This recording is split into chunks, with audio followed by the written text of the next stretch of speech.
equilibrio electrolítico, el equilibrio ácido-base clasificado como pH y la función endocrina y exocrina. El objetivo es salvar el riñón y conservar sangre, controlar la orina y mantener una hemostasis en el organismo del animal. La formación de la orina en una vista general empieza con la filtración que se ve en el glomérulo, la reabsorción, la secreción y la excreción que se da por el túbulo colector. ¿Dónde empieza todo? Por el filtrado que vamos a ver ustedes. Todo empieza por la arteriola aferente que llega a formar el líquido que vemos acá, que es el glomérulo, y se forman unos capilares pesados. Dentro de ello se forma un gomiquito que y sale por la arteriola aferente. Lo que vemos acá, que como tal, es la cápsula de Bowman. Y bueno, el cuero colector está. Para que se dé la filtración glomerular, llega la sangre por la arteriola aferente y entra al glomérulo por el lóbulo que les expliqué. Pero esto pasa para que se filtre ese plasma que vive con la sangre y se forme el ultrafiltrado. Pasa por una membrana que es el endotélio fenestrado y la membrana basal glomerular y los podocitos.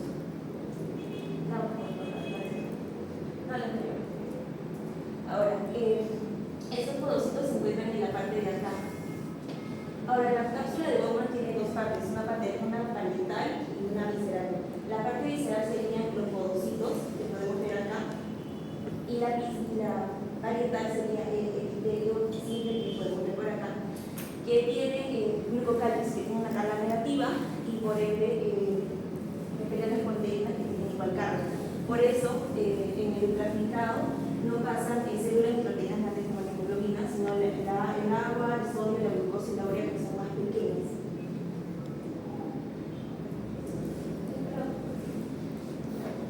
Acá también podemos encontrar las células mesenteriales que fagocitan y también dan soporte a los podocitos. Cuando no está la membrana basal glomerular o se encuentra por ahí debilitada.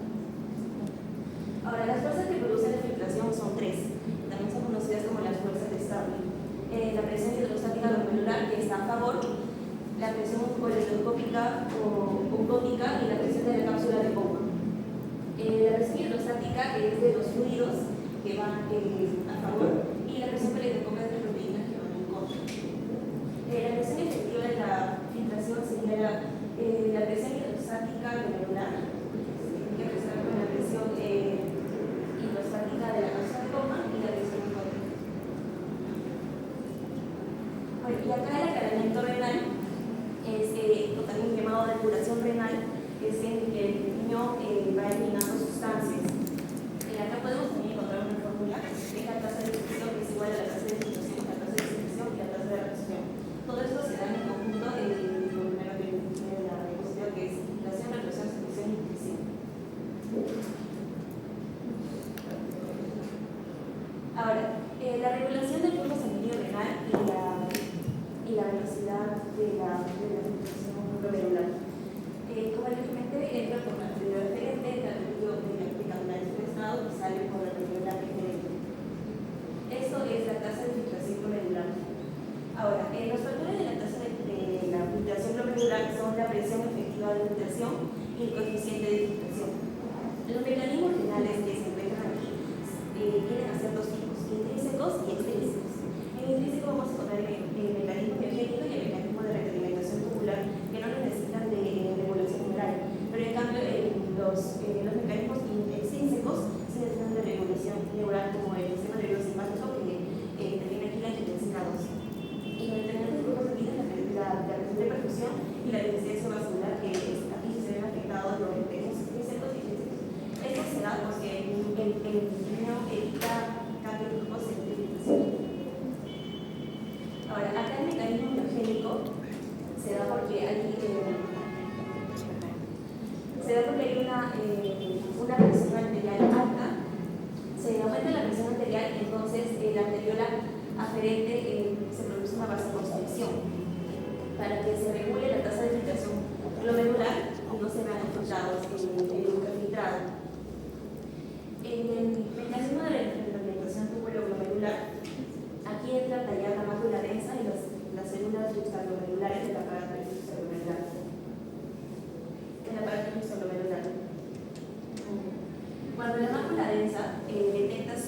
cloro en aumento por una presión arterial alta y una tasa de filtración alta, se produce una vasoconstricción en la arteriola aferente para que esto otra vez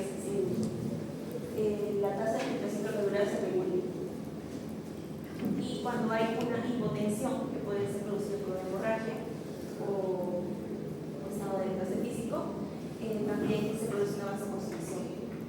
Se produce una vasodilatación para que entre más sangre y se produzca más superfiltrado. Ahora, la regulación neural, aquí ya entra ya los receptores y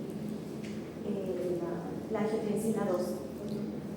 La regulación neural se da gracias al sistema nervioso simpático que llega con los nervios simpáticos hacia los receptores alfa 1 para obtener la filtración glomerular y producción de filtrado. Gracias a que también esto ayuda a que se vasodilate o vasodilatos.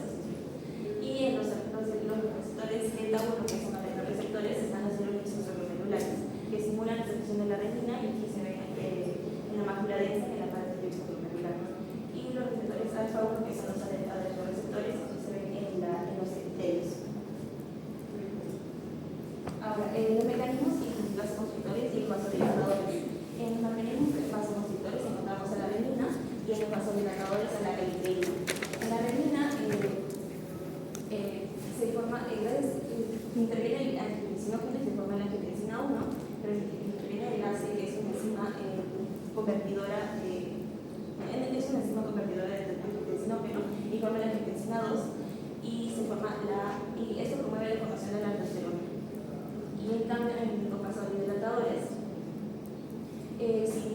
la caliteína interviene con el siminógeno y se forma la glicemina, que es un receptor que con la enzima cambiadora de angiotensina se forma la angiotensina 1,7 y se forma la prostacilina y el oxidorretículo. Ahora, en la mácula densa y la retroalimentación glomerular, como les comenté, se da gracias a la mácula densa, porque esta que se encuentra justo acá hace contacto con el túbulo conector, el túbulo contorneado distal, y acá se encuentra la mácula densa y acá el aparato. Esta mácula densa detecta un aumento de sodio y de cloro y cuando se produce una vasoconstricción en la arteriola aferente y se disminuye la tasa de filtración glomerular. Ahora, llegando a la etapa de secreción y excreción en la etapa tubular, lo primero que se encuentra es el túbulo proximal, que se da la primera recuperación. Aquí se absorbe del 70 o del 65 al 70% de agua y se absorbe una glucosa al 100%. También se absorben aminoácidos y porque en sí es una reabsorción pasiva. Aquí se recuperan las sustancias más útiles. Verificables, y que pueden empezar con esto. La reabsorción cuando yo diga reabsorción, quiero decir que va a pasar del túbulo a la sangre y la secreción de la sangre al túbulo. Y aquí podemos ver. Y también comentarles que en mamíferos de zonas áridas, aquí se van a ver más las nefronas justamedulares, porque tienen una base de GN mucho más amplia y que se va a concentrar mejor la orina. El motor del túbulo distal en sí es el transportador sodio-potasio TPase. Aquí ellos va a salir 3 sodios donde están 2 potasios y esto va a controlar la gradiente, va a producir una gradiente. Luego, con el transportador NH3, el sodio va a entrar, pero los hidrogenados van a salir y se van a juntar con el bicarbonato y eso va a formar un ácido carbónico. Y gracias a la anhidrasa carbónica 4 se van a separar, pero el carbonato, el CO2 y el agua van a entrar con la vaporina 1 y se van y gracias al ácido carbónico se van a unir y formar otra vez, se van a unir al ácido carbónico y otra vez van a seguir el proceso.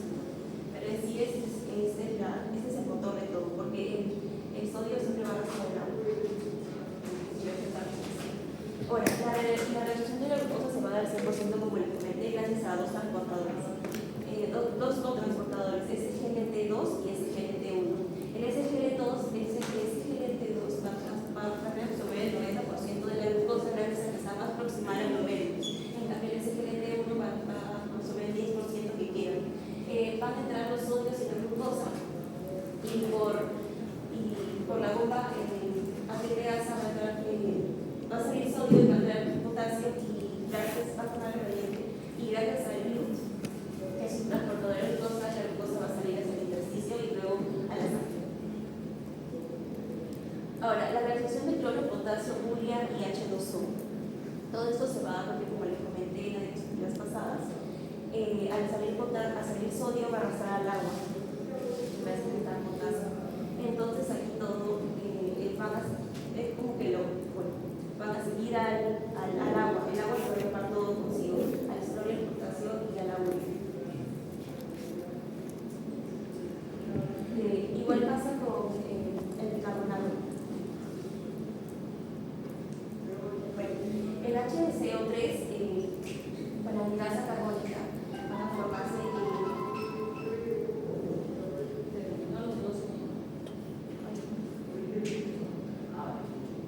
¿Cuál es el principal problema de aquí? El tema es mecanismos de contracorriente, asa de Henle y vaso recto, basa. No hemos llegado a la salida, nos hemos quedado en el público terminado proximal. La información que has dado es buena, la información que has dado acerca de la fisiología, del sistema renal, sin embargo no es el tema puntual. Entonces no entiendo por qué ha pasado todo el tiempo de la exposición en cosas que no son el tema en sí. Pudieron mencionar, ¿no? De manera general y centrarse. No hemos llegado al hacer ejemplos. Entonces, miren, yo no estoy, ¿cómo se llama esto? Se les ha dado un poquito más de tiempo, que tocaba la semana pasada y esta semana ya debería estar mejor. Han debido practicar, porque no sé si el señor Utría también iba a exponer. ¿También iba a exponer? Ya.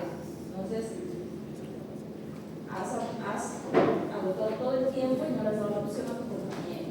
Entonces, si son un equipo, tienen que practicar, tienen que saber. Si son 12 minutos, entonces 5 hago yo, 5 haces tú. Un error de 2 minutitos porque nos pasábamos algo. No han practicado. Definitivamente no han practicado. ¿Qué puedo hacer? El trato tiene que ser igual para todos los grupos. Si yo les doy un tiempo extra, ¿qué estaría pasando? Estaría teniendo un trato diferente para ustedes. No sería justo para los otros grupos que sí han cumplido sus tiempos y sí han preparado. O bueno, por lo menos se veía eso en las exposiciones, ¿no? A ver, vamos a tratar de hacer algunas preguntas. No sé si sus compañeros quieran hacer alguna pregunta de estos temas. La información, no digo que la información está mal, la información está bien, habla de diferentes mecanismos, pero no era el tema en sí. ¿Ya? Entonces, a ver, de lo que expuso su compañera, ¿alguien tiene de repente alguna pregunta? A ver, ¿qué persona? Ramos. Ramos no sé, ¿no? ¿Por qué que SGLT no se absorbía más que SGLT? porque está más aproximada al número. Está más aproximada al número. ¿Por qué SGLT no se absorbía mayor porcentaje? Ah, ya. Es porque está más aproximada al número.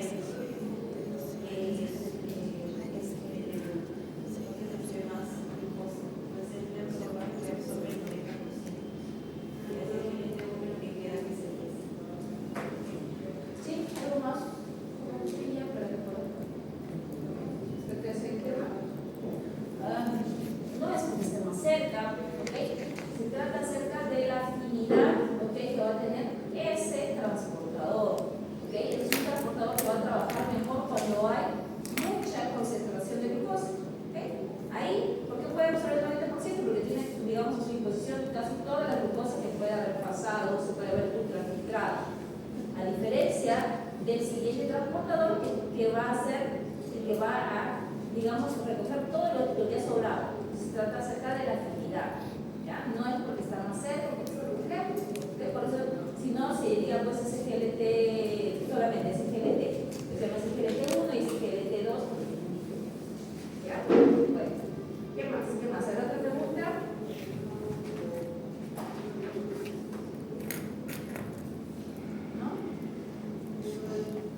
¿Hay algo más? ¿No? Ya. Las diapositivas son muy bonitas, ok, me gustan porque tienen bastante, son gráficos bonitos, ok, nítidos. Es importante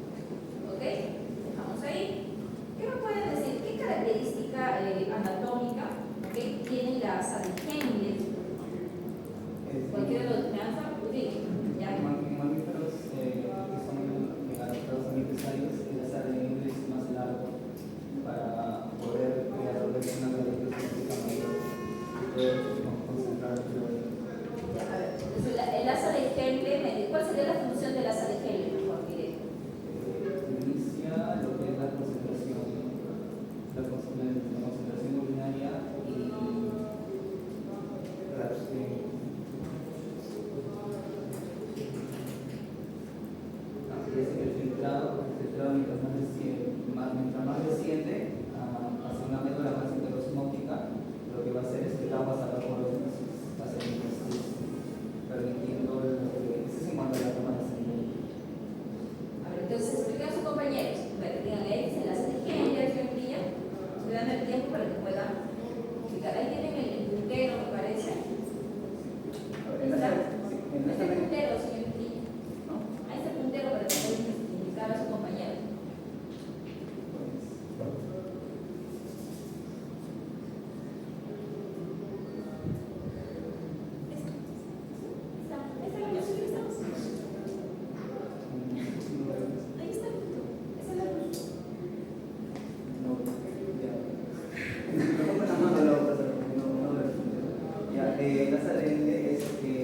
El filtrado que mencionó mi compañera, mientras va a descender por la rama descendente, lo que va a hacer es que lo que es se va a encontrar con una médula cada vez más hiperosmótica. Lo que va a suceder es que el agua va a salir por osmosis hacia el intersticio, aumentando progresivamente lo que es la osmolaridad y disminuyendo el volumen de este mismo que está filtrado.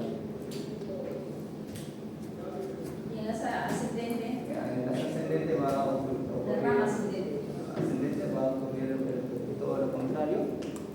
Cuando va a ascender va a empezar a ganar lo que es agua y lo que va a constituir es va a diluir todo lo que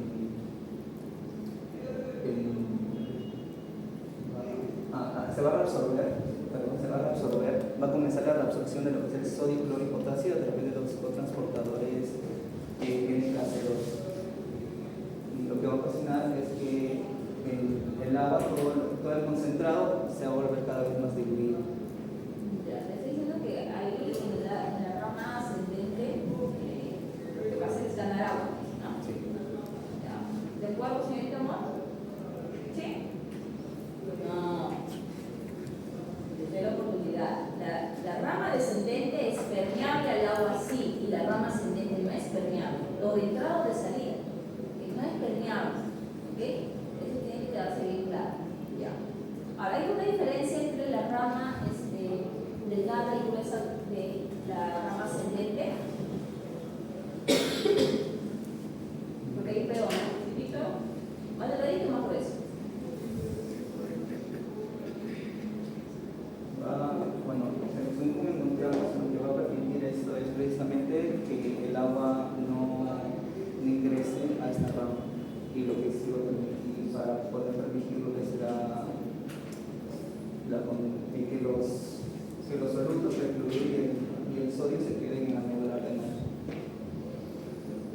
¿No? ¿Algo? ¿Algo que acotar?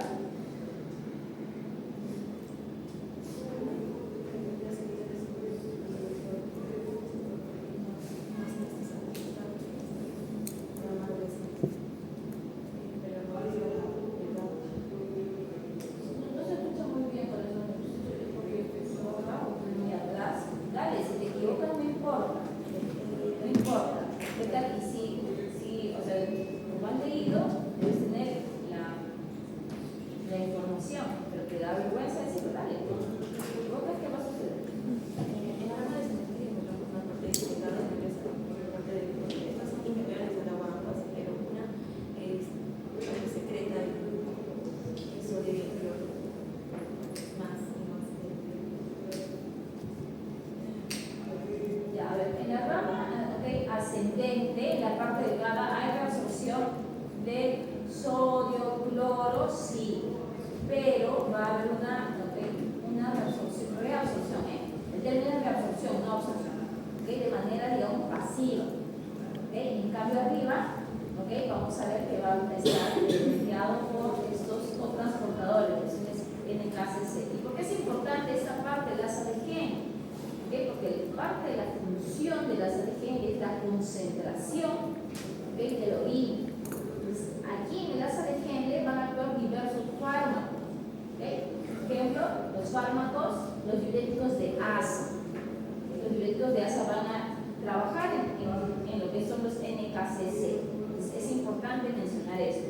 Existen diferentes tipos de asa de Henle. ¿Cuál es la diferencia con estos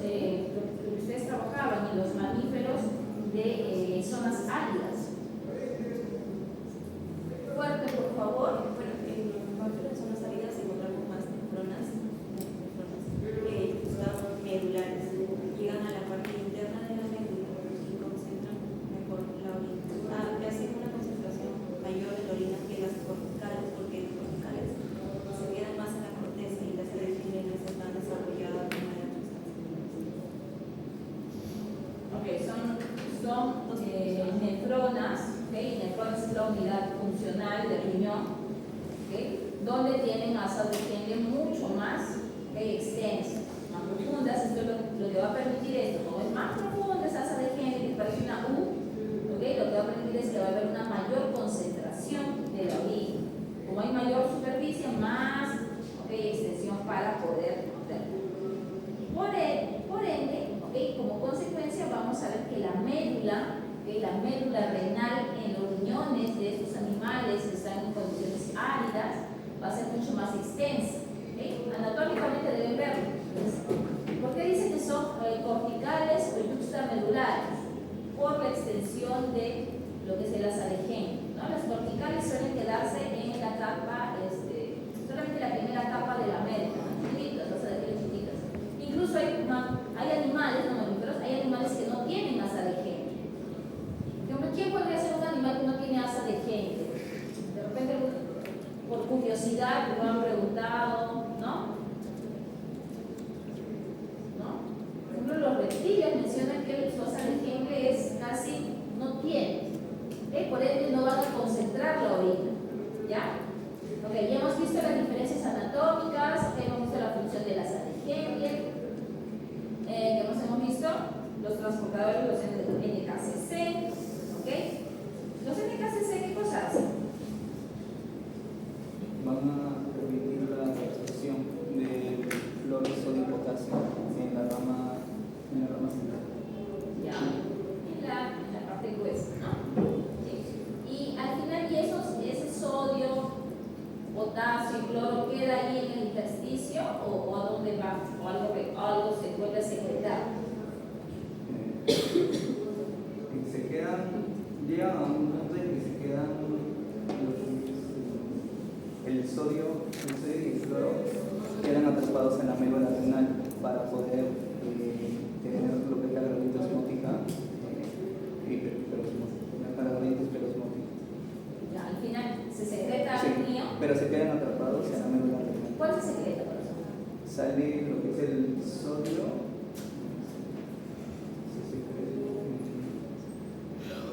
El sodio y el cloro. Eso se queda. ¿Cuál se secreta? El potasio. Estás diciendo al revés. Se queda, entonces, cloro y sodio y se secreta potasio. ¿Ya? Eso está bien. Muy bien. Entonces ahí tenemos función del asa de Henle. Ahora, ¿qué cosas son los vasos rectos o vasa recta? ¿Qué cosa es? ¿Por qué se menciona esto? Son los vasos sanguíneos que van a, no van a generar la gradiente, sino que van a ayudar a conservarlo, a mantenerlo. ¿Cómo? O sea, son vasos sanguíneos. ¿Qué tipo de vasos sanguíneos son los vasos rectos? ¿Qué tipo de vasos sanguíneos existen? A ver, vamos a hablar con claridad. ¿Qué tipo de vasos sanguíneos existen? Hemos visto en la parte de cardíaco, hemos visto 5 tipos de vasos sanguíneos. Ya hay vénulas, ¿qué más hay? Arteriolas.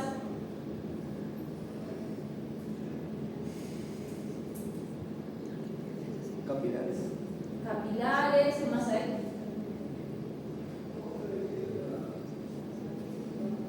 Lo más importante, ¿no? Arterias y venas. En este caso, ¿cuál de los 5 es el vaso recto?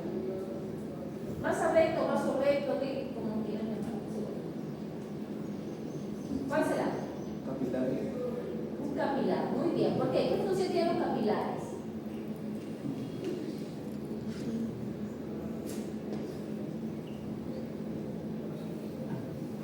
Algo similar, eso va a ser de su maqueta, ¿ok? Vean que de repente no tiene nada que ver, según ustedes, no el tema, pero podemos ir, miren, hasta lo que es. ¿Por qué? Porque ¿qué función tienen los capilares? Es fácil. En la capacidad de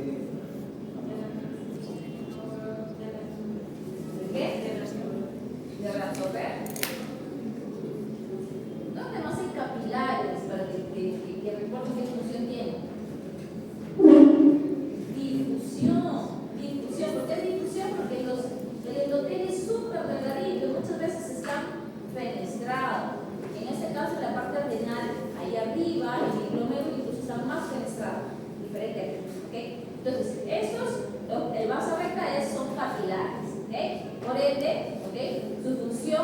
su compañero que va a hacer mantener esa gradiente osmótica. ¿Okay? La gradiente osmótica, si ustedes lo ven, no se ve ahí, ¿no? ¿Se ven osmolaridades? No, ¿no? Sí, no, a distancia. Ya ven, entonces al comenzar, ¿okay? El ultrafiltrado viene de, el ultrafiltrado pasa a través del glomérulo, ¿okay? Llega a la cápsula de Bowman y de ahí va a pasar por el túbulo contorneal proximal y va a llegar al asa de Henle. Y ahí ese 1, dice, ¿no? 1, ahí va a llegar ese ultrafiltrado con la misma osmolaridad de la sangre. ¿Cuánto es la osmolaridad de la sangre con lo que estamos trabajando? 300 miliosmoles. Entonces llegará con 300 miliosmoles, pero a medida que va a ir ingresando, márcalo por favor, el señor Villa, para que pueda ver los compañeros. Va a seguir ingresando y como ahí se va a reabsorber agua. ¿Y cómo se reabsorbe agua ahí en el asa descendente? Me había olvidado preguntar. ¿Cuál es el mecanismo para la reabsorción de agua?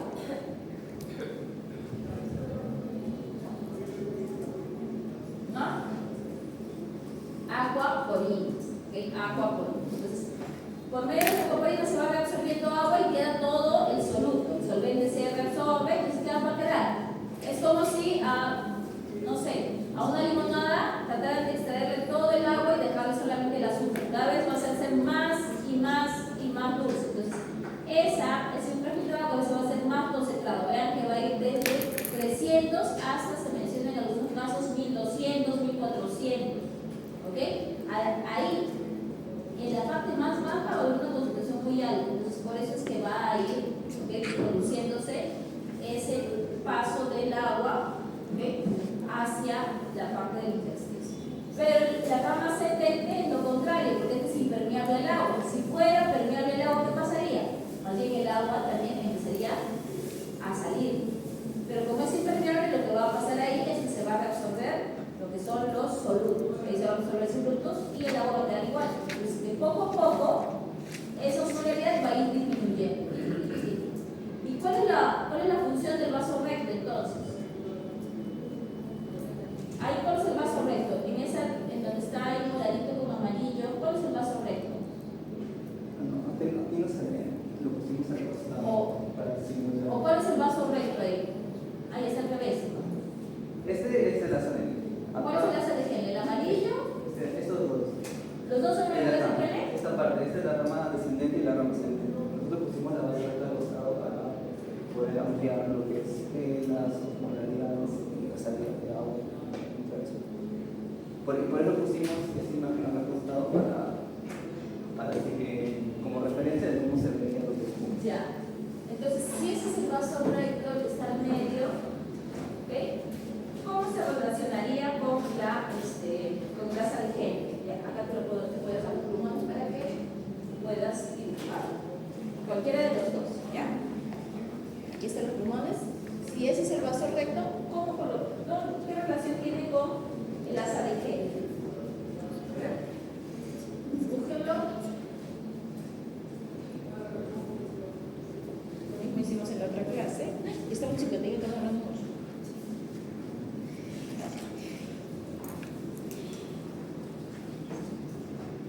Ahí está el vaso recto, ese es el medio, ¿ya?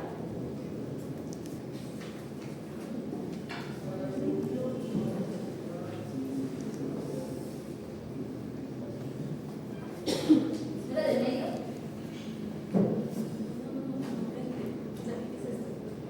No, digo la imagen del medio. Tome como referencia la imagen del medio. En la imagen del medio, ahí dibujen dónde estaría el asa de Henle.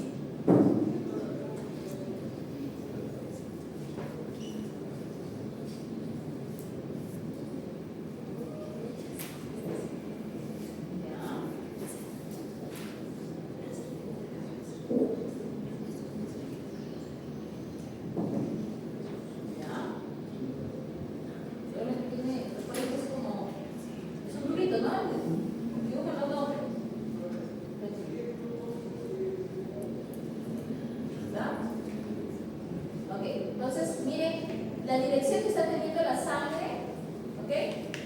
Es del rojito, ¿no? Está viniendo, está saliendo por la parte, ¿ok? Azul, ¿ya? dirección del fluido del asa de Henle. A ver, pónganlo por favor.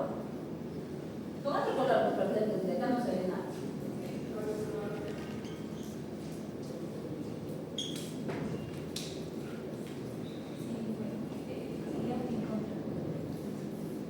¿Así? ¿Así es la dirección del fenómeno?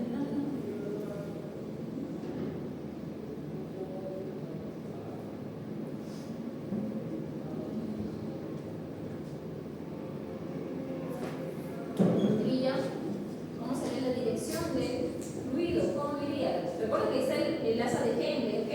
Supuestamente la nefrona tiene que haber un flujo constante del ultrafiltrado, ¿no?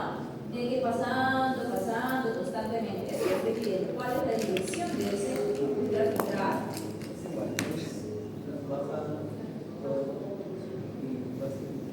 ¿Sí? ¿Sí? ¿De acuerdo, señorita Amor?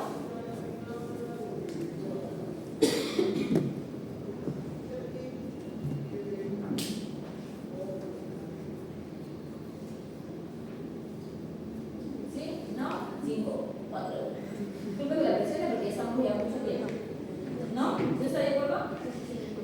¿Sí está de acuerdo? Si el mecanismo se llama a contracorriente, ¿ok? ¿Qué tiene que pasar? Tiene que ir en contra de la dirección. Entonces van a encontrar en los libros, ahorita que estoy viendo que están revisando estos libros, ¿ok?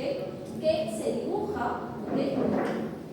El asa de Henle, ¿sí? Alrededor, ¿ok? Porque no es así, ¿ok? Es algo así, como este de aquí, ¿ya?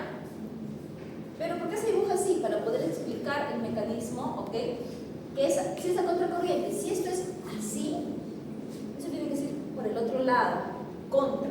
¿Por qué? Porque los mecanismos a contracorriente permiten optimizar, ¿ok? Diferentes procesos. Por ejemplo, en la vasodilatación, el intercambio gaseoso permite captar al máximo todo lo que necesita reabsorber. En este caso debería ser de manera, ¿ok? Inversa. Ese debe ser el asa de Henle y este debe ser realmente el vaso recto, ¿ya? Entonces, ¿por qué tiene que ir a contra? Porque si acá empezamos con 300, ¿ok? Aquí también empezamos con 300, pero a medida que va a ir avanzando, este ultrafiltrado va a salir con menos osmolaridad, pero el de la sangre va a salir siempre con sus 300 miliosmoles, porque si no habría un desbalance. La sangre, ¿okay? Que va a entrar y va a salir, siempre va a salir con la misma osmolaridad. ¿Para qué? Para que se mantenga este gradiente. Si ese gradiente no se mantiene, no se va a dar la, ¿okay? Concentración. Si ustedes creen que si pasaría por aquí, no hubiera este sistema, si aquí está a 1400 miliosmoles, ¿qué debería pasar? Es una solución de tipo hiperosmótico. ¿Qué pasaría? Jalaría todo el agua que se pudiera, ¿sí? Entonces, en este lado, el que es permeable al agua, jalaría todo el agua. En el otro, ¿ok? Lo que pasaría sería que estaría, ¿ok? De acuerdo a las características anatómicas, cambiaría. Entonces, como este vaso está ahí, permite que se mantenga esa gradiente. Ese era el trabajo, tratar de explicar de manera adecuada esa partecita. ¿Ok? Ya. ¿Qué pasaría? ¿Ok? Lo último, ADH. Lo que tenía que mencionar, ADH. ¿Cuál es la función de ADH? Déjalo ahí. No lo cambie. Déjalo ahí. ¿Cuál es la función de ADH? Permitir el paso del agua hacia la circulación. ADH tiene una función de pasar, o sea, hacer que el agua en su paso final llegue a circulación para poder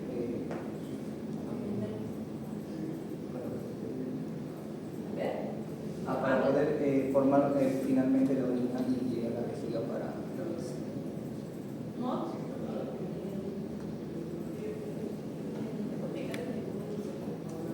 ADH, función de ADH.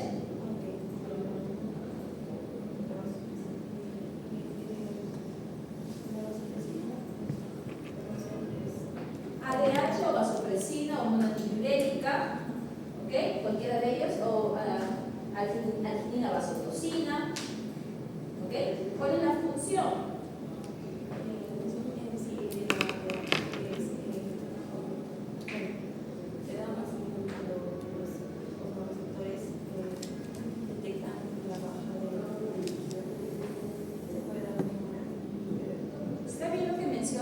la de los osmoreceptores, pero ¿ok? Lo que tienen que mencionar en la parte renal siempre es reabsorción y secreción. ¿Ok? Lo que mencionó Tri está bien en cierto punto. ¿Ok? ADH va a reabsorber agua mediante dos mecanismos. ¿Cuáles son esos dos mecanismos? ¿Ok? Sodio, no, ese es aldosterona. ADH no. Si es agua, hecho reabsorber agua. ¿Por medio de quién? De las Aquaporinas 2. ¿Ok? Lo que hace ADH, según su receptor, el V2, ¿dónde? ¿En qué parte de la nefrona? ¿Se acuerda? ¿Dónde? Túbulo distal. ¿Túbulo contorneado distal? Túbulo colector. En el túbulo colector vamos a ver que van a haber receptores para ADH en la membrana vasolateral, obviamente, y lo que va a hacer es incrementar la expresión de aquaporinas 2 en la membrana apical para que todo el filtrado que esté pasando se pueda reabsorber. ¿Cuándo se secreta ADH? ¿Qué mencionaste? A ver. Cuando hay una baja de líquido o deshidratación, como yo tengo aquí hemorragias, Ya, pero ¿quién capta? los osmoreceptores ¿Y cómo esos osmoreceptores captan que hay una hemorragia o que hay menor cantidad de líquido? absorben el líquido y cuando hay una baja sale líquido de ellos. se da a partir, bueno, según me mencionar, captan a partir de cuando la osmolaridad plasmática sube o cuando el volumen del flujo sanguíneo aumenta. Claro, muy bien. Cuando el volumen sanguíneo aumenta, no. Cuando el volumen sanguíneo aumenta, se estará activando el sistema, el péptido tiroico atrial. Sería contrario. Entonces, ¿qué va a pasar? Los osmoreceptores que están ¿dónde? Más específico. Eso ya. No, cosa del hipotálamo, después el hipófisis. Son lugares diferentes. Está a nivel de zonas específicas, ¿ok? La lámina terminal del órgano vasculoso y ¿cuál más?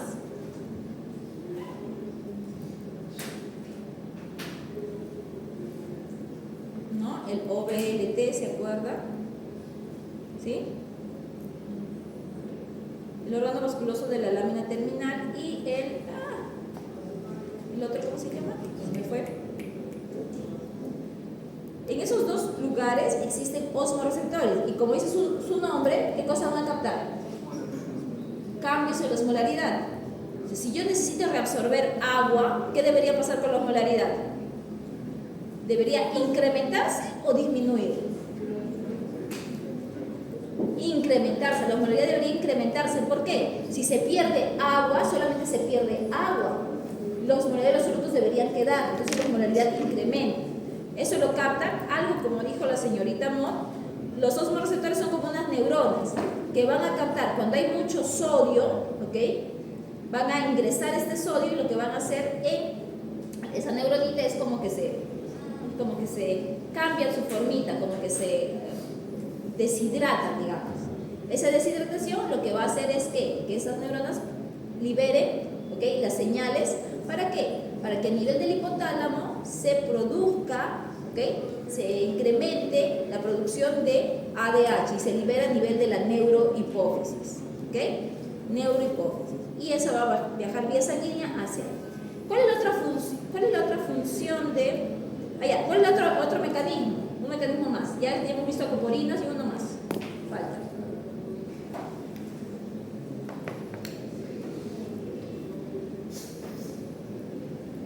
Incrementa transportadores de urea, ¿okay?, a nivel del túbulo colector y también tiene efectos sobre las ADG a nivel de los NKCC. ¿Okay? Asimismo, este mecanismo, ¿okay?, también puede activar lo que es de manera, digamos, indirecta, un poquito por ahí, de repente, renina, angiotensina, aldosterona, ¿ya? Dependiendo de. ¿Ya? Entonces, eso es lo que esas tres cositas teníamos que hablar, ¿ya? Siempre traten de centrar su tema. ¿Okay? El tema puede ser muy amplio, pero hagan una introducción y después, ¡pum!, a lo que va, ¿ya? Palabras a su compañero, por favor.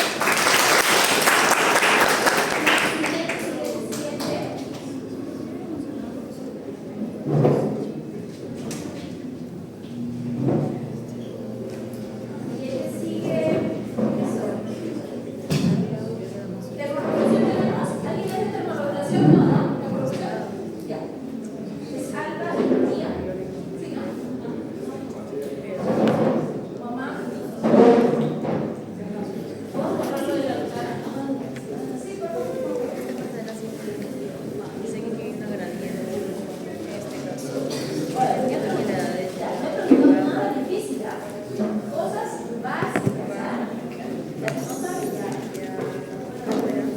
aquí sale agua y regresa agua, algo así. Es que las manos están construidas por 4. Una cosa que esto de otra parte de cargar, 5 de PPT, 5 de exposición y 5 de PPT.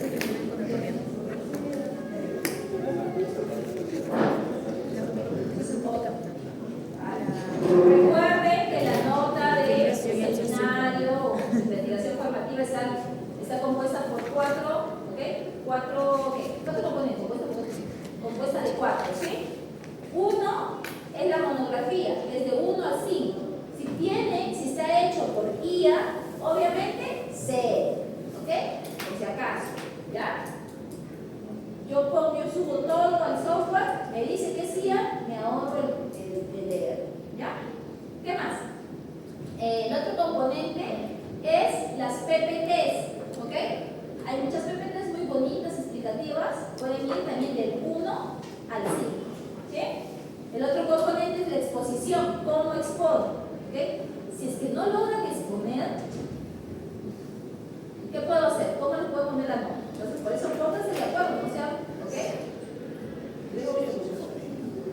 Ustedes también, el otro también tiene que apoyar de cosas, nomás tú, ¿ya? Ya. Y el otro 5 es preguntas, por eso les digo pregunta, ¿ya? Por si acaso. Entonces, no puedo darles las notas ahorita porque todavía estoy calculando y muchas veces les doy una ayudadita por ahí, ¿ya? Entonces, si me presionan de la nota ya no les voy a ayudar, ¿ok? Si me presionan yo ya no les ayudo. Ya. Pueden comenzar igual, ¿ok? 12 minutos, ¿ok? Comenzamos, chicos. Reunión de evaluación. Buenos días, profesora. Buenos días a mis compañeros. En esta oportunidad, mi compañera Soto y yo vamos a explicarles sobre los mecanismos de termorregulación en homeotermos ante el estrés térmico. Vamos a ver la interacción del sistema cardiovascular en una vasodilatación y una vasoconstricción en el sistema nervioso autónomo y la respuesta evaporativa en el caso del jadeo versus la sudoración. Bueno, como introducción, para poder entender este tema vamos a explicar ciertos conceptos básicos. ¿A qué le vamos a llamar animales homeotermos? Son todos aquellos que van a ser capaces de regular su temperatura interna. Para que justamente este grupo lo van a formar los mamíferos y las aves. Nosotros regulamos nuestra temperatura para proteger así nuestras células y enzimas. El cerebro va a defender un set point o un punto de ajuste óptimo que en humanos va a ser de 37 grados centígrados y en animales va a rodear los 38 grados centígrados. Justamente si es que se da una variación fuera de este rango, van a haber consecuencias graves como es la desnaturalización de las proteínas. Por eso, para evitar estas graves consecuencias, el cuerpo va a intercambiar calor con el medio ambiente aplicando 4 leyes de la física. En primer lugar tenemos a la radiación, en el cual el cuerpo va a intercambiar calor mediante ondas electromagnéticas infrarrojas. Aquí ese mecanismo no va a requerir ni la presencia de aire ni que haya un contacto físico entre moléculas, sino va a haber un intercambio de calor de forma pasiva, mientras que los objetos de nuestro alrededor sean más fríos. En segundo lugar tenemos a la conducción. Esta, a diferencia de la anterior, sí va a necesitar lo que es el contacto físico entre las moléculas de dos cuerpos y va a ir el calor del cuerpo más caliente al más frío. Eso también se va a ver regido por la ley de Fourier, que indica que la transferencia va a depender de la conductividad térmica del material. Después tenemos a la convección, el cual la transferencia de calor se va a deber al movimiento de fluidos, ya sea del aire o del agua, y último tenemos la evaporación, que es el único que se va a ver ante la manifestación del calor. Sí. Ahora hablaremos sobre el centro de control térmico. Esto va a iniciar en los termorreceptores de la piel y de órganos internos. A nivel molecular, estas neuronas van a abrir los canales iónicos de la familia TRP. Ante el calor se abren los canales TRPV1 y TRPV4. Ante el frío se abren los canales TRPM8. La apertura de estos canales iónicos van a hacer que se produzca un impulso eléctrico. Este impulso eléctrico va a viajar por la médula espinal a través del espinotalámico lateral. Al llegar al encéfalo, esta información se va a dividir. Una parte va hacia la corteza cerebral, que justamente nos va a permitir percibir el clima de manera consciente, provocando así una respuesta voluntaria de nuestro cuerpo, que es el buscar la sombra o buscar abrigo. Y mientras que la otra parte de la información va directo hacia el hipotálamo. El hipotálamo va a actuar como el termostato maestro de nuestro cuerpo, ya que no solo va a recibir información de la piel, sino que también va a poseer neuronas que le va a indicar la temperatura de la sangre arterial que lo va a irrigar. Ante un caso de clima extremo, el hipotálamo va a secretar lo que es la TRH y que va a estimular a la glándula hipófisis para que produzca la hormona TSH. Esta va a viajar hacia el torrente sanguíneo, hacia la glándula tiroides, haciendo que se libere la T3 y la T4, que van a aumentar la actividad metabólica para que se forme lo que es el calor químico. Después, el hipotálamo va a usar los nervios simpáticos para enviar señales hacia 3 puntos críticos.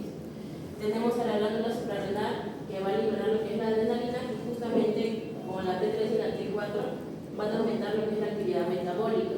También tenemos a las glándulas sudoríparas, donde se va a activar la transpiración por glándulas equinas y apoclínicas. Después también va a viajar hacia los vasos sanguíneos, donde acá lo que se ve es el calibre del vaso, donde se va a dar una constricción por sistema adrenérgico para retener calor y una vasodilatación por el sistema polinámico para liberar ese calor. También ante un estímulo de frío extremo, el hipotálamo va a activar lo que son las motoneuronas gamma y alfa, que provienen del asta interior de la médula espinal, que van a ir directamente hacia la musculatura esquelética. Respuesta a esto es que se van a dar justamente lo que se conoce como escalofríos o tiritones para producir calor mediante la fricción muscular. Siguiente.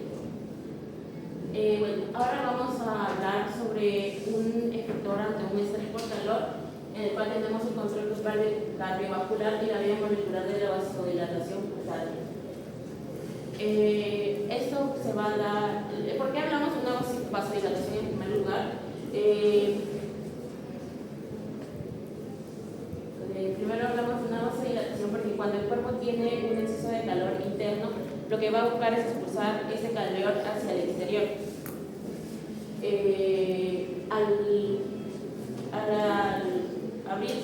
Al haber un estiramiento del vaso, va a permitir que mayor parte de la sangre que está en los órganos internos viaje hacia la superficie subcutánea.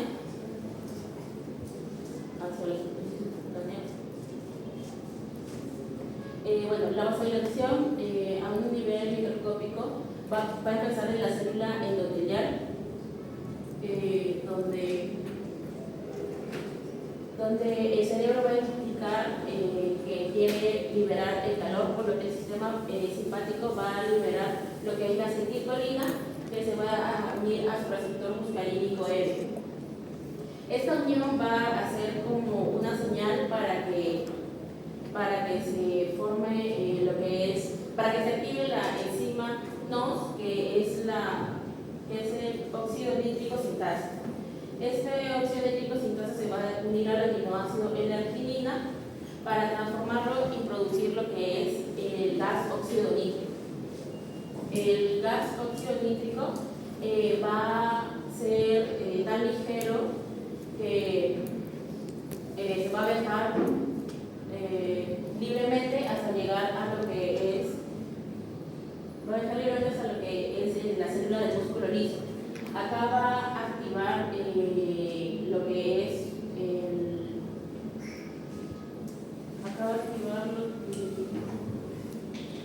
la gluconilato sintasa, que va a permitir el cambio de GTP a GMP cíclico. Y esto va a hacer que el calcio va a parar en la entrada del calcio, por lo que el músculo se va a relajar completamente. En el caso de la constricción es todo lo contrario. Acá se busca retener el calor y liberar y aumentar la presión. Acá esto empieza cuando un agonista se une a su receptor R. Al darse esa unión va a activar lo que es la producción del DA y el IP3.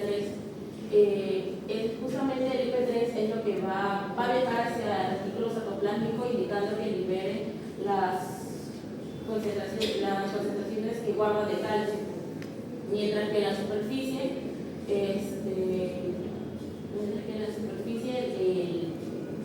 SOC, el VSCC van a estar justamente también liberando lo que es el calcio para así inundar al citosol de calcio. Este calcio se va a unir a lo que es la calmodulina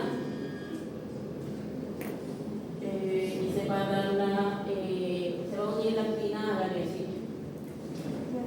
Bueno, yo voy a hablar sobre la respuesta evaporativa, jadeo y sudoración. Cuando hay un incremento de temperatura ambiental, los termorreceptores periféricos de la piel y los termorreceptores centrales del hipotálamo,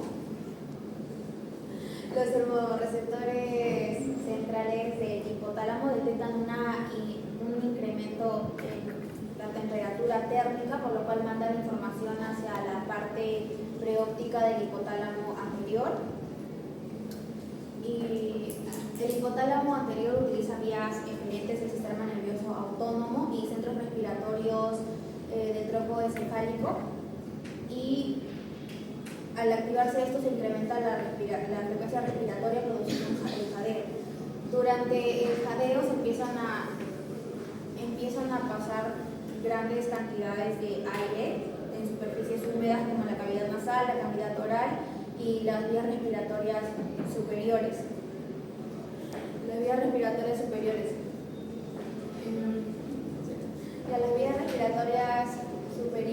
Y para que haya la evaporación del agua, esta necesita energía en forma de calor latente de evaporación, y esto lo obtienen de los tejidos y las células que están, los tejidos y la sangre que están en esa zona, y ahí es donde ya se termorregula la temperatura. En caso de la sudoración, el hipotálamo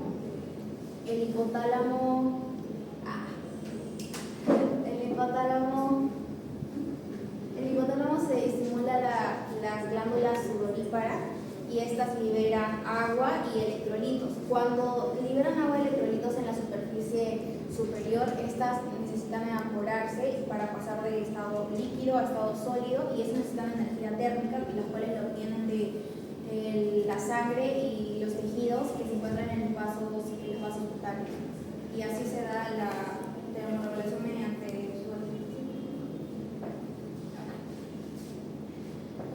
el fallo de la termorregulación.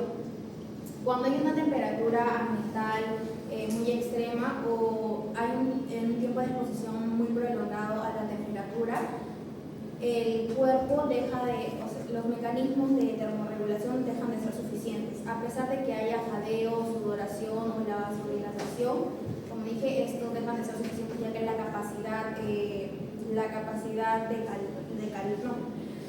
temperatura supera la capacidad de regulación del calor, lo cual nos lleva a una acumulación de calor corporal, y cuando hay jadeo intenso y la sudoración se pierden electrolitos y agua, lo cual nos puede llevar a una deshidratación. Y voy a seguir explicando el resto de las consecuencias fisiológicas del estrés térmico. Como dije anteriormente, cuando hay una temperatura muy extrema o hay un tiempo de exposición prolongado, aumenta el jadeo y la sudoración, por lo tanto se pierde agua y electrolitos, lo cual nos lleva a una deshidratación, lo cual disminuye el volumen plásmico, entonces hay una disminución del retorno venoso, lo cual el sistema cardiovascular, específicamente el corazón, empieza a provocar una taquicardia para que pueda compensar el gasto cardíaco.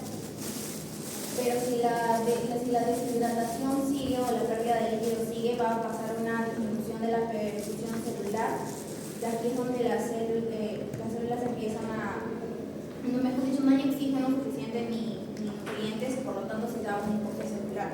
Y si la pérdida de líquido sigue, puede llegar a afectar a otros órganos y se puede dar un golpe de calor más severo. Bueno, la importancia veterinaria y las conclusiones es: la importancia veterinaria, la identificación temprana del estrés térmico permite prevenir las alteraciones fisiológicas, y en conclusiones es que el hipotálamo controla la respuesta termorreguladora frente al flujo de riego. Vamos a ver, hemos visto el tema que es, voy a poner el título, por favor.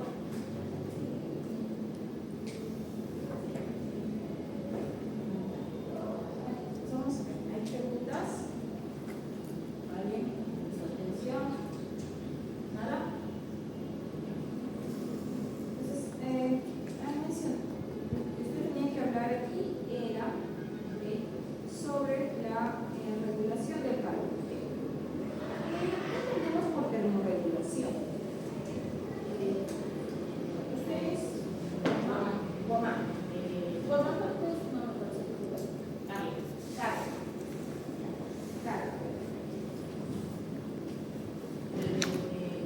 Regulación es regular, mantener nuestra temperatura constante para justamente el cerebro, lo que tiene este set point, que es el punto de ajuste.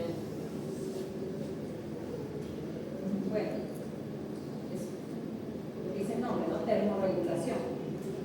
De repente, otro concepto para que nos ayude a el ritmo. ¿Cuál es el nombre de eso? Melody. Ajá.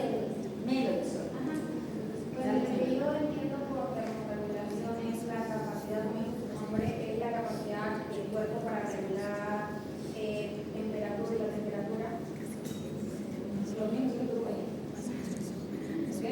Ya, ¿cómo regula esa temperatura? A ver, no quiero celulares ni nada por si acaso. A ver, mis veedores de adelante, ¿ok? Por favor, me avisan si tienen celulares. ¿Ok? Igual para todos, por favor. O sea, ya saben que lo que detesto es que me engañen. ¿Ya? Y por algunas razones de la vida siempre me logro enterar. ¿Ya? Entonces, me lo hago. ¿Ya? ¿Cómo regula el cuerpo eso? O sea, de manera general nomás. ¿Cómo regulamos la temperatura? Mediante sudoración, a ver. Comienza si ese desgaste que están haciendo, que ya sea en el oro frío, al liberarlo, compensarlo.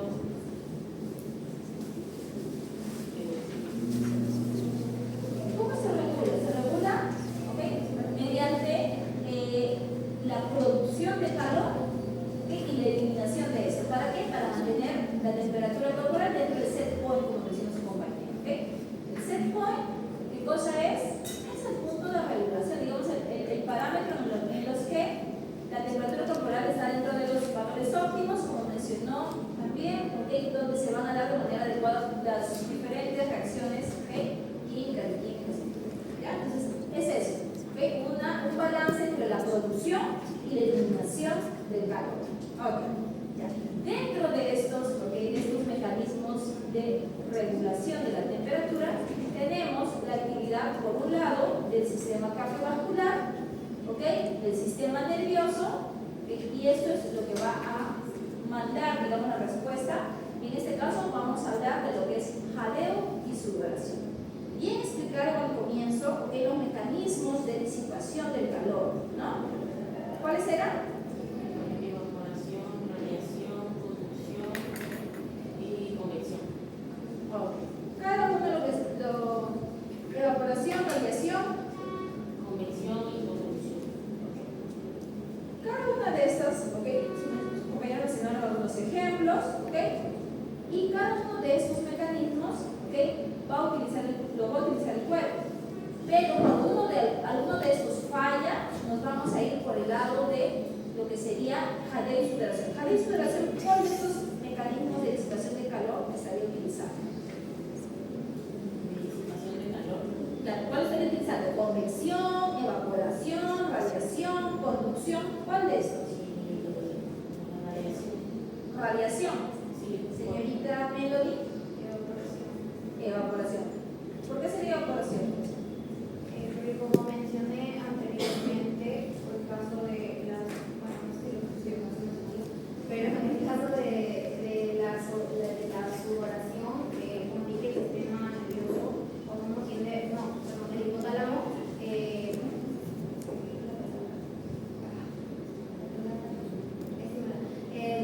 el hipotálamo estimula las glándulas sudoríparas y estas secretan los hidrolitos y el agua, las cuales van hacia la barrera superficial cutánea y ahí necesitan de calor térmico de una energía térmica para que se pueda dar el paso del líquido a gaseoso para que se puedan evaporar. Porque pienso que Claro, en realidad lo que mencionamos cuando es evaporación es porque, como lo han definido, ¿okay? Tiene que ver el paso, como menciona Su, pero también recuerden, ¿okay? Que en el caso de sudoración, ¿cómo se da esa disipación del calor? En mi caso yo digo que la radiación porque justamente se disipa calor por las ondas electromagnéticas, que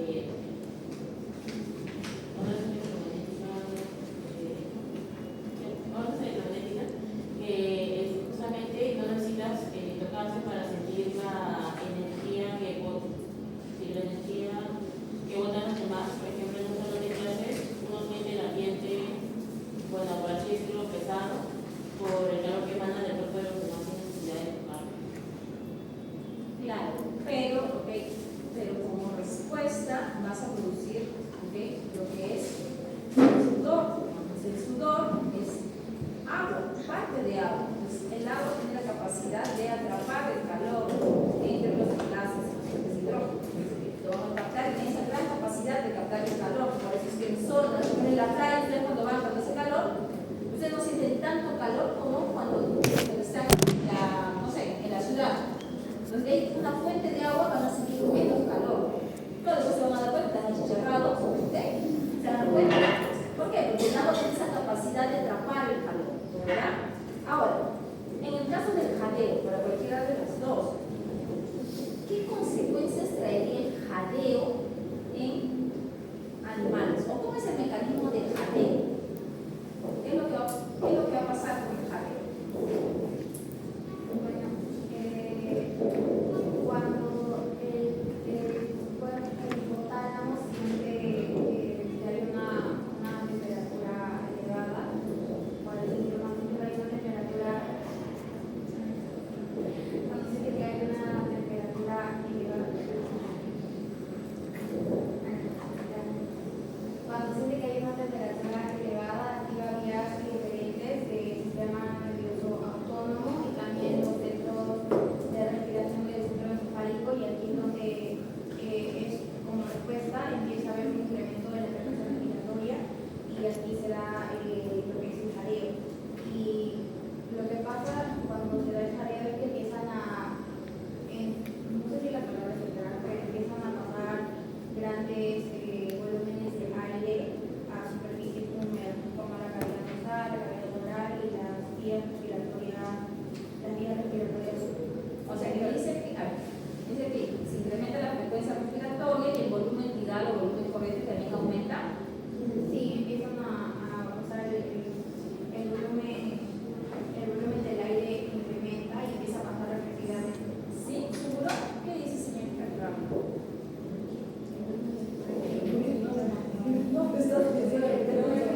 corriente. El volumen corriente aumenta. O sea, el volumen corriente, ¿cuál era? El volumen de aire que ingresamos hacia los pulmones, una respiración normal. ¿Qué pasa con el jadeo? A ver, ustedes piensen, que acuérdense de repente cómo jadea su perro, o alguna vez ustedes han jadeado, o primero que hacen ejercicio, y cómo El jadeo, bueno, por lo que yo veo es que, bueno, ahí disminuye la frecuencia respiratoria.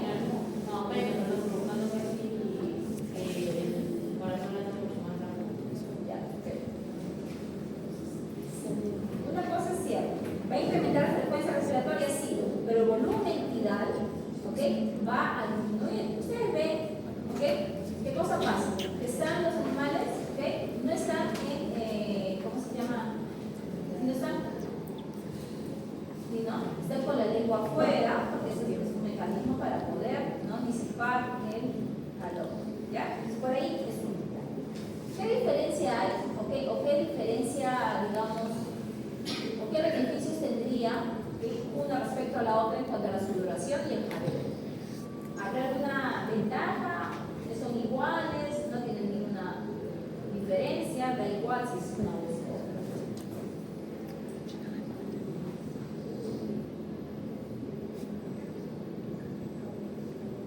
Pues en cuanto a la diferencia, primero en cuanto a la sudoración y al jadeo, como dije, el jadeo es algo más, entre comillas, respiratorio, está explicando ingresa aire y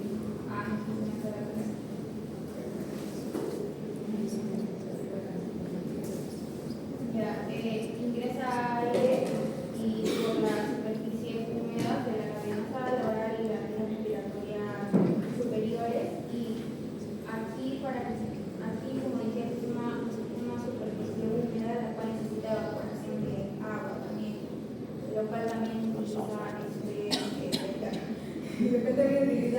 energía térmica. Y en caso de la sudoración también utiliza energía térmica para poder evaporar el agua y el líquido que está entre las glándulas sudoríparas. Ya, pero ¿hay alguna diferencia? Obvio que los dos van a usar energía térmica porque eso estamos tratando de eliminar, ¿no? ¿Sí? ¿Qué diferencia hay? En el caso de la sudoración, ¿solamente se pierde calor? No, también cuando hay sudoración tiende a haber deshidratación de agua y electrolitos. Puede perderse agua y electrolitos. En el caso del jadeo, En el caso del jadeo, bueno, solamente se disipa el calor. claro, se disipa el calor, se disipa en pocas cantidades, veces el agua, pero la gran diferencia es que en la sudoración se pueden perder electrolitos. ¿Por qué voy a esto? Porque han puesto el caballo. Y el caballo es un ejemplo excelente de la sudoración y tiene una sudoración especial, diferente al de otros mamíferos. ¿Cómo es la sudoración, por ejemplo, de nosotros? ¿Cómo es el líquido que eliminamos? ¿Qué tipo de osmolaridad tiene?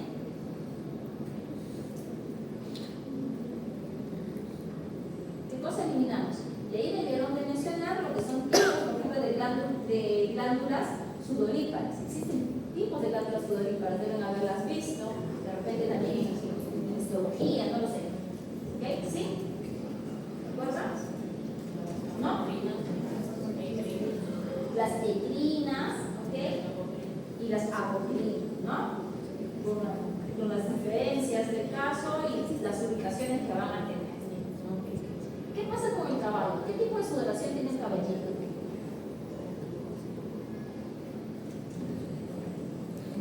¿Por qué puede el caballo? ¿No puede el caballo?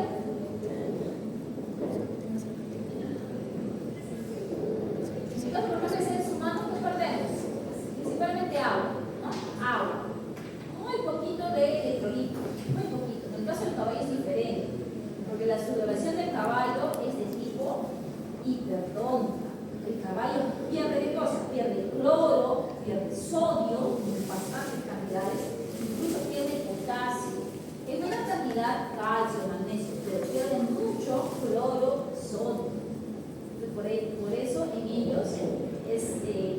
importante esto, ¿por qué? Porque pierden agua, pierden electrolitos. En realidad, si es que hubiera una sudoración así muy extrema, ¿qué debería pasar, por ejemplo, en el caso de perros, digamos? O nosotros, seres humanos, ¿ya? ¿Qué pasa si yo sudo mucho? Sudo. Como mecanismo de compensación, ¿qué podría estar pasando? ¿Qué pasaría? Como mecanismo de compensación se va a atacar porque Estoy hablando del equilibrio hídrico, vamos a ver, hídrico. ¿Okay? Porque para que empiece lo que es la taquicardia, tiene que empezar con la parte hídrica, no se salta de nada. ¿Okay?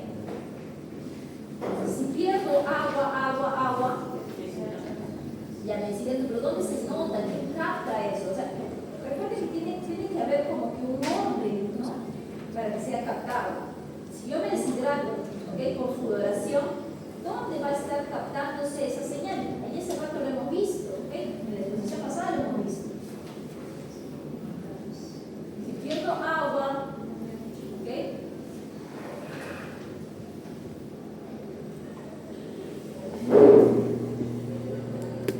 El volumen, ¿ok? el volumen plasmático. Claro, y ahí, ¿qué va a pasar? Hay una disminución de retorno Todavía. ¿Qué se va a medir ya? ¿Ok? Obviamente que se van a activar diversos, ¿ok? Mecanismos, pero estamos por la parte del equilibrio hídrico. ¿Qué está pasando?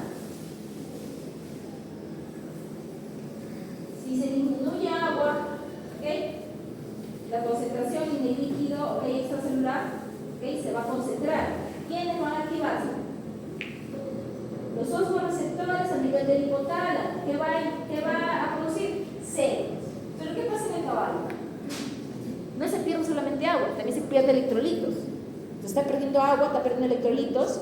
Esos fosforeceptores no van a activar lo que es la sed. Entonces el caballo va a estar deshidratado y no va a tener sed. ¿Ok? Entonces, ¿qué va a pasar? El animal puede conllevar eso a la muerte. ¿Por qué? Porque hay un desbalance. Entonces, por eso es importante en el caballo mencionar lo que es la sudoración. ¿Ok? Para avanzar más rápido, ¿cuál es la respuesta? ¿Ok? Ya hemos visto que hay esta deshidratación. ¿Ok? Ahora, ¿cuáles son las respuestas que hay frente, por ejemplo, a un estrés de baja temperatura? Cuando los animales están en baja temperatura. ¿Cómo? Vasoconstricción a nivel general.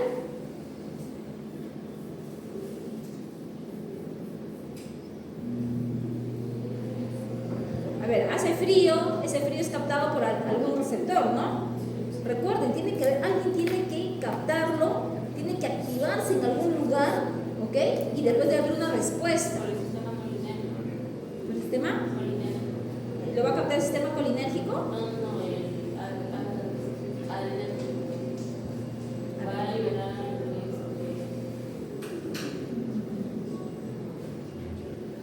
adrenalina, pero son no la adrenalina. Recuerden, ¿quién va a captar esta disminución o aumento de temperatura? Si los osmoreceptores captan osmolaridad, disminución o aumento, ¿quién captará la disminución o aumento de temperatura? Los termorreceptores.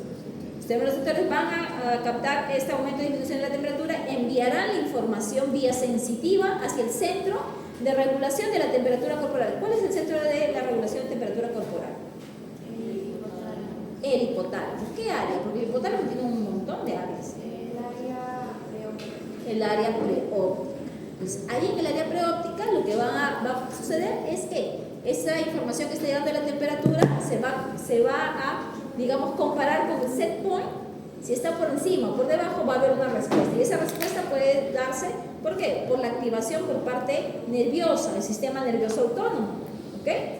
Y esa puede ser, por ejemplo, en caso de frío, ¿a quién activará? Esos son los receptores que van a captar, ¿no? Van a activar el sistema nervioso simpático. ¿Ok? Si captan al simpático, liberará noradrenalina, ¿ok? Y esto va a ir ¿hacia dónde? Hacia las arteriolas, pero a nivel periférico. O sea, piensen ustedes cuando están en frío, ¿qué es lo que va a suceder primero?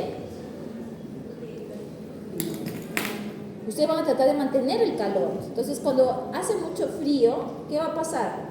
Ustedes sienten, por ejemplo, que lo primero que se les enfría, ¿qué cosa es? Las manos, la oreja, la nariz, ¿ok? Todo. ¿Por qué? Porque hay vasoconstricción periférica. Igualito a los perritos, ¿ok? ¿Qué cosa trata de mantener? El calor se trata de mantener en el core, ¿ok? Esto supuestamente se llama el core, entonces órganos vitales, ¿ok? Esto tiene que mantenerse. Vasoconstricción, ¿por qué? ¿A quién se une noradrenalina?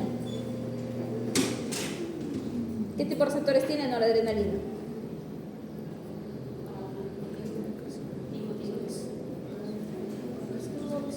Con eso ya te mataste. ¿Cómo va a ser nicotínicos? Claro, alfa y beta adrenérgicos. En el caso de arteriolas, para que produzca vasoconstricción, ¿a cuál sería? ¿Por qué les pregunto esto? Fármaco, van a hablar de receptores, ¿ok? Alfa 1, ¿ok? Alfa 1, ¿sí? Y en el caso de que estamos de repente en mucho calor, ¿no? ¿Qué va a pasar? ¿También se activaría el adrenérgico? ¿Qué va a pasar ahí?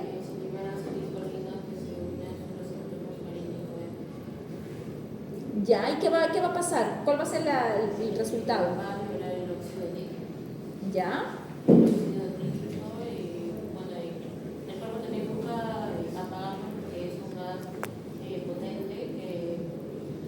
¿Dónde se produce óxido nítrico? En el endotelio, entonces lo que va a producir es una vasodilatación. Esa vasodilatación trae como consecuencia ¿qué cosa?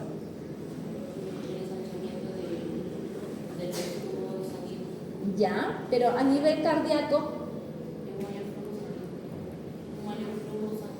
¿okay? Un incremento del gasto cardíaco, incrementa lo que es flujo sanguíneo, incrementa también lo que es, ¿qué cosa? El consumo de energía. Al producir, ¿okay? Al consumir más energía también producen más calor. Por eso es que tratan de disipar ahí el calor por esta vasodilatación. ¿Hay alguna peculiaridad, por ejemplo, en rumiantes respecto a algo anatómico que tengan a nivel cerebral, ellos para la disipación del calor? ¿No? Que sí, deben recordar, no sé si es en anato o alguna de estas, que tienen una red como de capilares, una red mirisible, dice, en la red Miracle, una cosa así, que tienen aquí, que van a disipar el calor antes que en la parte arterial la disipan a contracorriente, también por el mismo mecanismo que habíamos visto en dirección contraria. ¿Para qué? Para que ese incremento de temperatura no sea contraproducente. ¿Ya? Entonces, ¿qué más tenemos? ¿Qué más era? Jadeo, ti. Ya hemos visto la diferencia, caballo. ¿Qué más tienen? A ver, el título, por favor. Ya. Hemos visto. En la parte cardíaca, ¿okay? Solamente para terminar, ¿cómo sería la activación? Si ya hemos visto, ¿okay? Incremento bajo de temperatura, termorreceptores, ¿cómo llegaría, ¿okay? A la parte cardíaca? ¿Cómo es que se comunica? ¿Qué está pasando?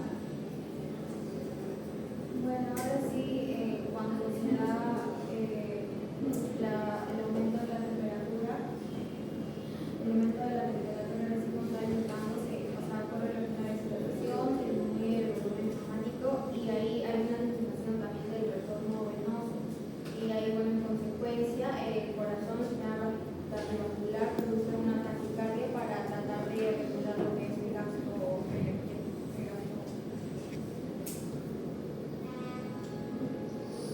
Ya, pero recuerden que en realidad todo pasa a la vez, ¿ok? Todo va a pasar a la vez, pero no encuentro todavía el link de cómo, ¿ok? Se va a activar, ¿ok? ¿Cómo se va a estar activando? ¿Cómo es que se activa para esta disminución del retorno venoso? ¿Ok? ¿Qué está pasando con el retorno venoso? ¿Cómo es que se va a disminuir? Tendrá que ver algo a nivel de las venas, de las vénulas. Recuerden que ellos también tienen receptores, ¿ok? venas, vénulas. Igual que hemos visto el mecanismo, ¿ok? Cómo se va a activar la parte de la sed, por ejemplo, así también tienen que marcar lo que es el mecanismo para activar la parte cardíaca. O sea, no es que ya se incrementa o baja, no. Esa no es, ¿ok?, la respuesta, ¿sí? Igual para sus exámenes. Pueden decir, sí, profesor, pero yo he puesto que sube, que baja. Eso está bien. Sí, pero está bien, pero no estás explicando mecanismos. ¿Okay? Lo que necesito son mecanismos. ¿Okay? El gráfico está muy bonito, pero no hay mecanismos, ¿okay?, en sí. Como el anterior, que sí vi algunos mecanismos, por ejemplo, en lo que es la vasodilatación, que tenía. Por ejemplo, aquí, ¿no? Sí estamos viendo mecanismos, ahí hay mecanismos. ¿Ok? ¿Qué más tenemos? A ver otro. Menos, ¿ok? Incluso ven, no estamos hablando todavía de lo que es hormonas tiroideas, que tiene también mucho que ver lo mismo que cortisol. ¿Ya? Entonces, recuerden, mecanismos, ¿ok? Van a ver gráficos muy bonitos, pero hay otros que no van a ver mecanismos y eso les va a no les va a ayudar a ustedes. Porque si tienen mecanismos pueden revisar. ¿Ya? ¿Alguna otra pregunta que haya surgido, por favor, para ustedes también, para que puedan subir sus puntos para sus compañeras? En cuanto más puedan responder sus compañeras, mejor. ¿Ya? Dice, ¿por qué? No me lo puedo mostrar. Señorita, allá. No me quedó clara la parte de vasoconstricción. Había mencionado que retiene calor y aumenta la presión arterial. ¿Por qué tendría que aumentar la presión arterial? Uy, a ver. Tiempo que se buscan, ¿ah? Va a ver ustedes, a ver. Bueno, y la vasoconstricción no busca justamente retener lo que es el calor. Por la parte de la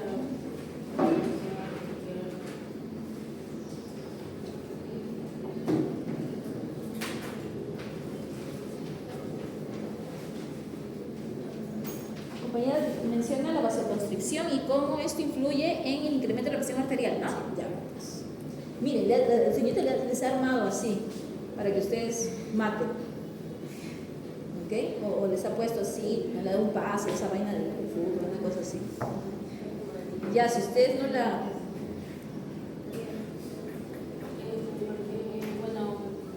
porque como una de las vías que va a tomar la calmodulina, justamente hay una respuesta que es un efecto que es a largo plazo, que es justamente cuando se da el remodelado vascular, va a haber una menor entrada de luz a lo que es el estrechamiento del vaso. Se están alejando de... Para que haya remodelación necesitamos tiempo. ¿Ok? Claro, Pero no por ahí. Es en la parte de regulación de la presión arterial que también hemos tenido en la clase. ¿Por qué ¿Dónde se da la vasoconstricción? ¿A nivel de qué tipo de vasos sanguíneos? Arterias. ¿De acuerdo, Melody? ¿A nivel de qué? Uy, no sea tramposa. Deja donde estamos. No vale que hagan trampa.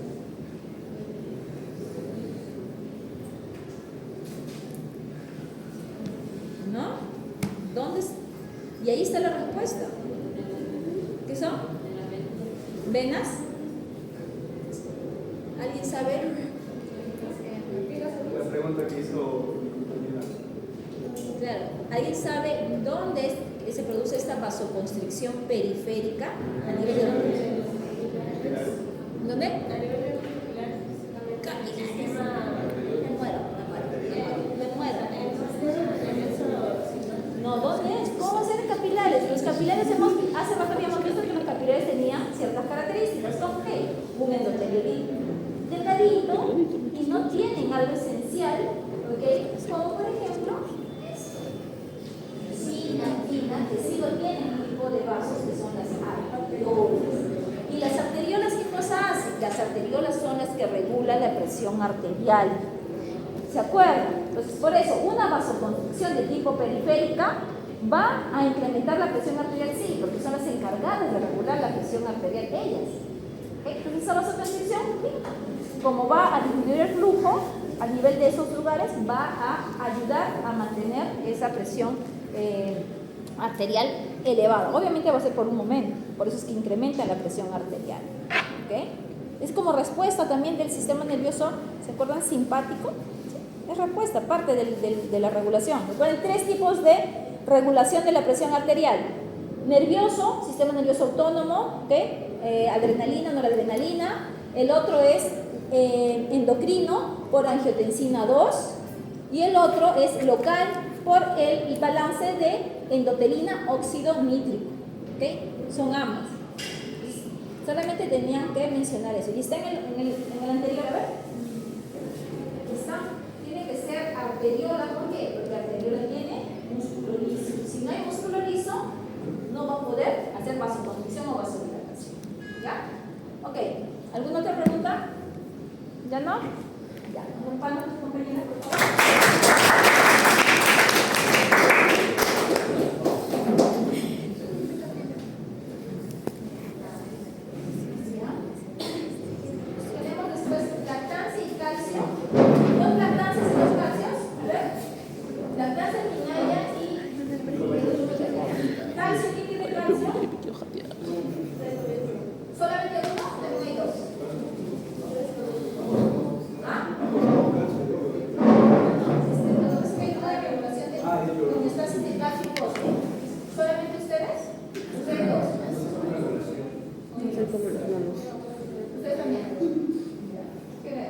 No sé cómo lo vamos a ver.